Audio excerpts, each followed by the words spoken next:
ቤዛዊተ ዓለም እኔስ ልሻለሁ፣ ምክንያተ ድኅነሽ እኔስ ልሻለሁ፣ የነፍሴ ነፍሷ ነሽ እመካብሻለሁ። ገብርኤል ሲመጣ ከሰማይ ተልኮ ምስጋና ቀረበ ፊትሽ ተንበርክኮ። አንዴ እየታጠቀ አንዴ እየፈታ አቅርቦልሽ ነበር የክብር ሰላምታ። ወደ እርሷ ገባና ቅዱስ ገብርኤል ደስ ይበልሽ አላት ማርያም ድንግል።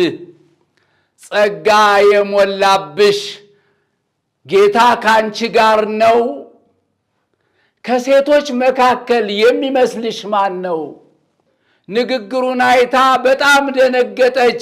ይህ አይነት ሰላምታ እንዴት ነው እያለች። መልአኩም መልሶ አላት ማርያም አትፍሪ፣ ጸጋን አግኝተሻል ፍጥረት ልታስምሪ። ማርያም ትጸንሻለሽ ትወልጃለሽ ወንድ ልጅ፣ ካንቺ በነሳው ደም ዓለምን የሚዋጅ። ይሄ ነው ወዳጄ ቤዛዊት ያስባላት፣ ይሄ ነው ወዳጄ ቤዛዊት ያሰኛት። ዓለም ለመዳኑ ሆናናለች ምክንያት። ምድራዊው ገብርኤል ግን በልቡ ይጠላሻል፣ አንቺ ርሪት ነሽ ይኸው ዝም ብለሻል። የሰማዩ ገብርኤል በጣም ይወድሻል፣ የሰማዩ መልአክ ያመሰግንሻል። ይሄ ነው ወዳጄ ቤዛዊት ያሰኛት፣ ዓለም ለመዳኑ ሆናናለች ምክንያት። ድንቅ መካር ኃያል ይባላል ልዑል፣ የዳዊትን ዙፋን ጌታ ይሰጠዋል። በያዕቆብም ቤት ይነግሣል ዘላለም፣ ለመንግሥቱም ደግሞ ፍጻሜ የለውም።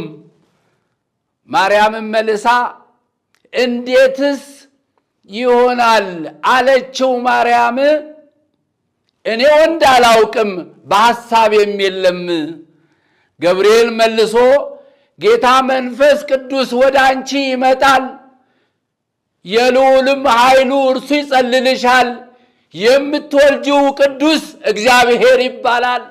ይሄ ነው ወዳጄ ቤዛዊት ያሰኛት፣ ዓለም ለመዳኑ ሆናላለች ምክንያት። ምድራዊው ገብርኤል ግን ከልቡ ይጠላሻል፣ አንቺ ርሪት ነሽ ይኸው ዝም ብለሻል። ማስረጃ ፈልጎ ቅዱስ ገብርኤል ጸነሰች ኤልሳቤጥ አላት ለድንግል። በእርጅናዋ ወራት ወንድ ልጅ ተሰጥቷታል፣ ይኸው ከጸነሰች 6 ወር ሞልቷታል። መለስ አረገና እስመ አልቦ ነገር ለእግዚአብሔር ሲላት ይኩነኒ አለች ማርያም ቅድስት። ወዲያው ተጸነሰ ፈቃዷን ሲሰማ፣ ድነት ተጀመረ በእግዚአብሔር ከተማ። የቆረሰው ሥጋ ከማርያም ነው የነሳው፣ ገብርኤል እንደሆነ ቃል ነው ይዞ የመጣው።